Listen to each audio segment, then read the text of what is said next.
Bom, pessoal, então nós vimos lá as críticas ao Florestan, feita pelo Décio Sais, sobre o processo de evolução do capitalismo, do sistema político brasileiro, especialmente no período republicano, na transição do escravismo para a república, para o capitalismo no Brasil. Isso que vimos na parte anterior do curso. E vimos lá 3 críticas que o Décio fez ao modelo lá do Florestan Fernandes. O período histórico da Revolução Burguesa, os protagonistas históricos e a evolução dos resultados. A partir daí, o Décio Sais vai sugerir uma nova periodização da evolução do sistema político brasileiro e das suas complexidades verticais e horizontais. Resumidamente, são esses aqui. Né? Primeiro, de 1556, lá quando começou a exploração escravista, até 1891, houve um Estado escravista moderno no Brasil. Para ele, o Estado Imperial foi um Estado escravista, né? Porque aplicava um direito escravista que definia o escravo como uma mercadoria, um bem semovente, e interditava o escravo e a grupos sociais significativos do Brasil imperial que ocupassem cargos públicos. O recrutamento da burocracia não era universal, mas estava restrito a um estado, a um extrato muito pequeno da sociedade. E esse Estado escravista, que era o núcleo de um sistema político escravista, ele teve várias etapas. Né? De 1500 até 1888 foi uma etapa colonial. De 1888 a 1831 foi uma etapa semicolonial, onde havia uma dominação, um condomínio entre Brasil, entre Inglaterra e Portugal sobre os destinos da colônia. E a partir da independência, da maioridade aqui do Dom Pedro II, passa a haver um período de independência, de início de formação do Estado Nacional, que vai de 1888 até 1831 até 1889, com a proclamação da República. Então você teve um Estado escravista antes da Constituição da Nação. Não houve aquela unidade nacional e autônoma antes de você construir um Estado, né? Como houve, por exemplo, nos Estados Unidos, né? Onde o Estado Nacional surgiu desse sentimento de identidade nacional. A independência veio desse sentimento de identidade nacional, de reunião das colônias. Aqui uma burocracia precedeu esse sentimento de unidade nacional. Então isso gerou um enfraquecimento do sentimento nacional no período anterior à proclamação da República. E finalmente você tem a crise final do Estado Imperial, escravista, após a Guerra do Paraguai, e a proclamação da República marca o surgimento de um direito capitalista ou burguês no Brasil, como vocês vão ver em profundidade posteriormente em outros cursos. Depois abre-se um período de transição para o capitalismo, onde existe já um Estado capitalista, que aplica um direito, um código civil, um código comercial capitalista, onde já não existe a figura da escravidão. Mas ainda não existe o capitalismo plenamente desenvolvido. E esse período vai da proclamação da República até mais ou menos o fim do Estado Novo, os anos 50 no Brasil. Você tem um sistema político oligárquico, com uma hegemonia da burguesia mercantil na República Velha. Depois você tem uma revolução tenentista de 1930, que foi uma revolução de classe média, dirigida pelos militares e que removeu obstáculos à constituição de um Estado moderno e o desenvolvimento acelerado do capitalismo no Brasil, vigente na República Velha, por causa da hegemonia desse capital agroexportador aqui. Então abre-se um período de revolução, não é? De estabilidade política muito grande, de implementação acelerada do capitalismo, industrialização acelerada do país e uma ditadura capitalista, uma ditadura civil com forte apoio militar, que foi o Estado Novo, que vai até 1945. Você tem a ditadura tenentista, que é o período do governo provisório, que vai de 1930 a 32. Depois você tem a redemocratização do Brasil, mas é uma democracia precária, que vai de 34 até 37. E com o golpe do Estado Novo, do Vargas, você consolida o processo que se iniciou em 1930 de criação, de implantação de um projeto de desenvolvimento capitalismo acelerado no Brasil, que foi chamado desenvolvimentismo, com forte papel do Estado.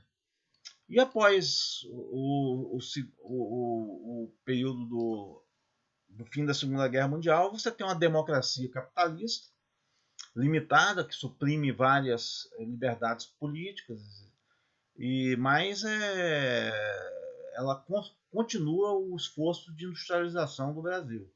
Então, o segundo governo Vargas e o governo JK foram períodos de grande crescimento econômico, e o ator básico dessa revolução capitalista no plano da produção, das relações de produção, para o Décio, não foi a burguesia industrial, mas sim uma burocracia de Estado, uma geração de funcionários públicos que queriam implantar um desenvolvimento de capitalismo acelerado, mesmo contra a própria vontade, em algumas ocasiões, do próprio empresariado brasileiro.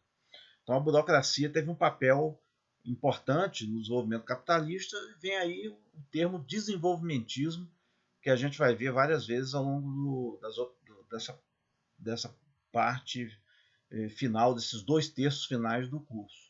Depois você tem uma ditadura militar, que consolidou basicamente a hegemonia de um setor bancário no Brasil. Ela continuou o processo industrializante, mas foi um período mais estatizante do que o anterior.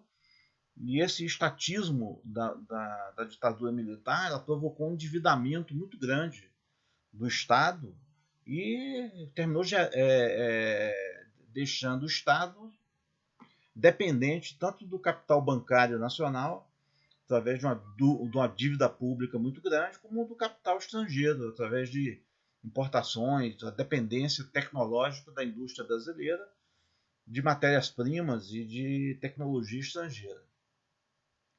Depois você tem um período de crise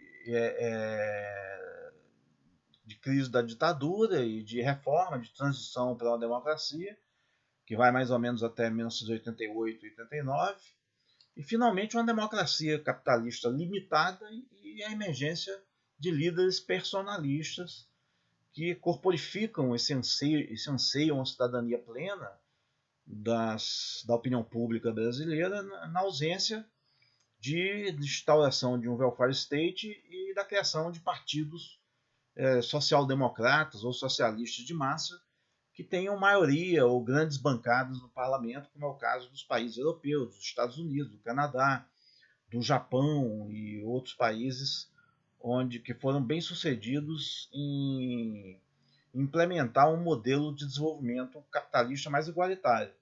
Então, por esse motivo, o capitalismo no Brasil é muito desigual, e com todos esses problemas aí que a gente vai ter oportunidade de aprofundar nas próximas aulas. E a qualidade da democracia, articulada a essa desigualdade econômica, você tem alguns problemas com a qualidade da democracia brasileira. Tem um debate muito grande.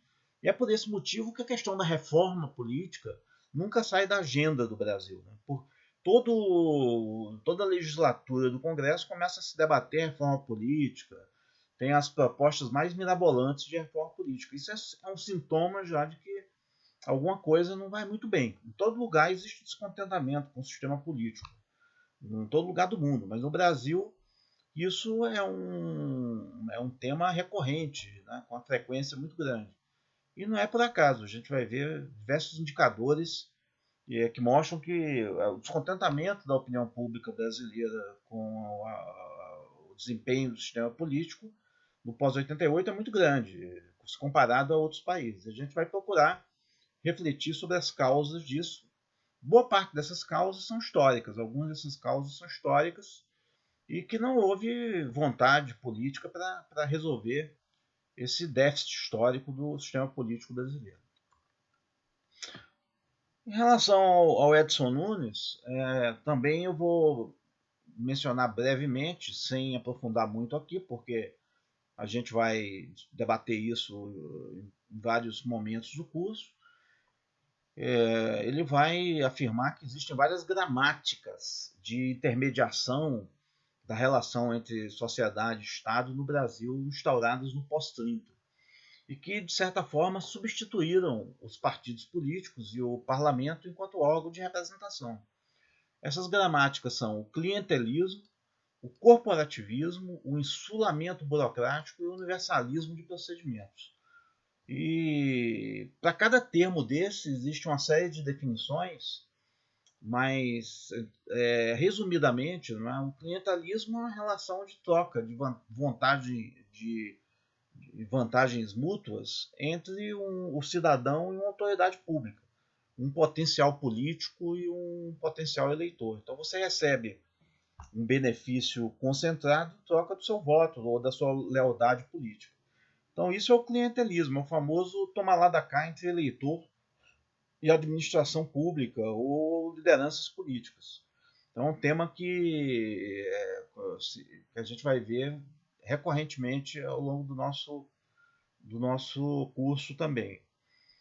E a contrapartida do clientelismo é o populismo. Né? Você tem uma lealdade a um líder político ou um chefe de governo em decorrência de um recurso que você recebe ali do governo ou daquele político, seja uma cadeira de roda, uma ambulância, um auxílio qualquer, né, que não está institucionalizado na forma de uma lei impessoal, que é um direito social daquela pessoa, né, mas é uma dádiva de uma determinada liderança política. Isso aí, para muitos autores, configura uma relação de clientelismo. O corporativismo, que é uma forma de representação dos interesses profissionais no interior do aparelho de Estado. Né? Então você tem lá corporações, por exemplo, estudantes, professores e técnicos. Essas corporações elegem seus pares para fazer parte de um órgão de representação política. Isso aqui é o corporativismo, a origem do termo corporativismo, né? Que tem origem no Hegel, nos teóricos do fascismo, e que depois ele foi adquirindo feições democráticas ao longo do tempo. Então, o corporativismo, as federações das indústrias, as federações de sindicatos, o sindicato único, tudo isso é um legado do sistema de representação política não parlamentar, que é o corporativismo, um sistema de representação política, só que não é um sistema de representação parlamentar, fundada no sufrágio universal, que foi implementada pelo Estado Novo.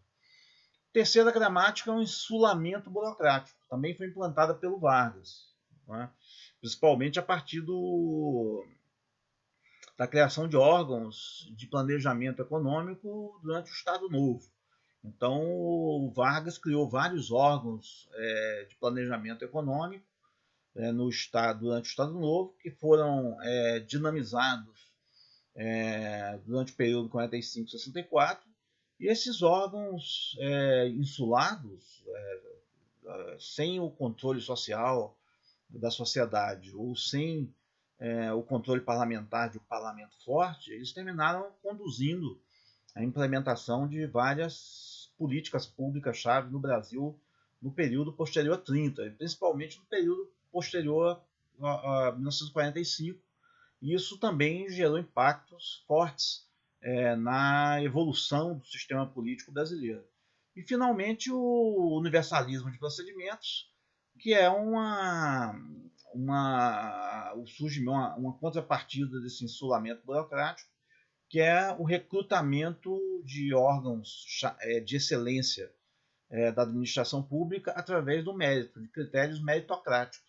Por exemplo, o BNDES, os grupos de executivos da época do JK, o DASP, tinha um órgão muito importante que organizava a administração pública brasileira, que foi extinto no pós-88, que era o DASP, o Departamento de Assessoria e Serviço Público, né, que realizava vários concursos periodicamente e recrutava seus funcionários e os promovia, os inseria numa carreira baseada na meritocracia e em avaliações meritocráticas, só que esse tipo de recrutamento sempre foi minoritário dentro da administração pública brasileira. Predominou muito a questão a figura do cargo comissionado, do cargo de confiança, e tem um papel muito grande na administração pública brasileira, como a gente vai ver também nas próximas aulas. Então, para o Edson Nunes, isso aí são duas as implicações a serem tiradas daí. Primeiro, que essas instituições que foram criadas pela burocracia de Estado e por lideranças políticas, sem o papel do parlamento, elas tiveram um impacto muito grande na democracia brasileira do pós-45 e ainda hoje. Tema de discussão para os próximos encontros, próximas aulas. E segundo, que essas instituições elas se concretizaram de forma desigual ao longo de sucessivos governos. Elas formam como se fosse assim um portfólio de recursos políticos institucionais na mão dos governantes, dos chefes de governo, das equipes governamentais, que são utilizados conforme os objetivos e as estratégias de cada um desses governos. Então foi o que ocorreu, ele exemplifica isso com o governo Vargas, o governo JK, que recorreram ao insulamento burocrático, mas no caso do JK, mas no caso do Vargas, especialmente ao corporativismo e ao clientelismo, cooptando os eleitores de baixa renda e o empresariado para dentro do governo, e o JK, através da criação de instituições de excelência, dos chamados anéis burocráticos e grupos executivos para implementar políticas públicas, especialmente políticas de desenvolvimento industrial.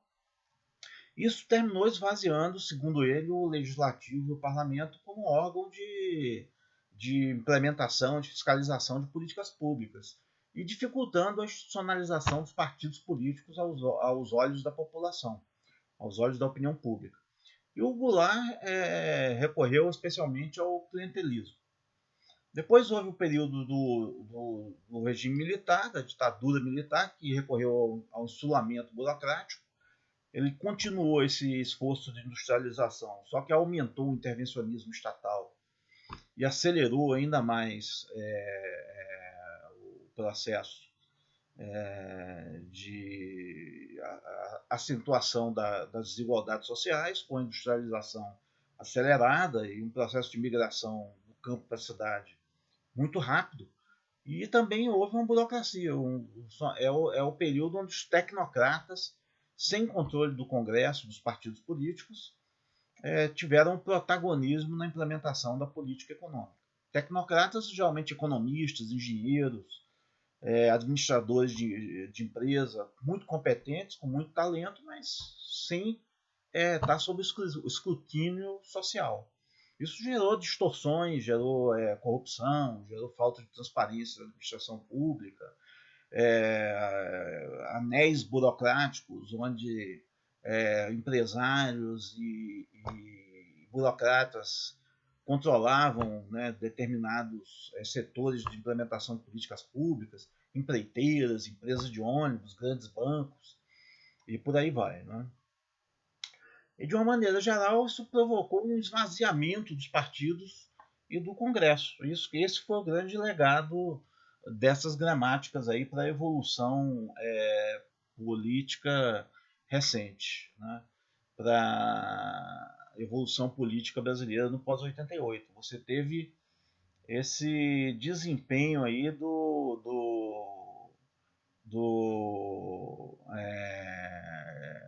um esvaziamento dos partidos e uma falta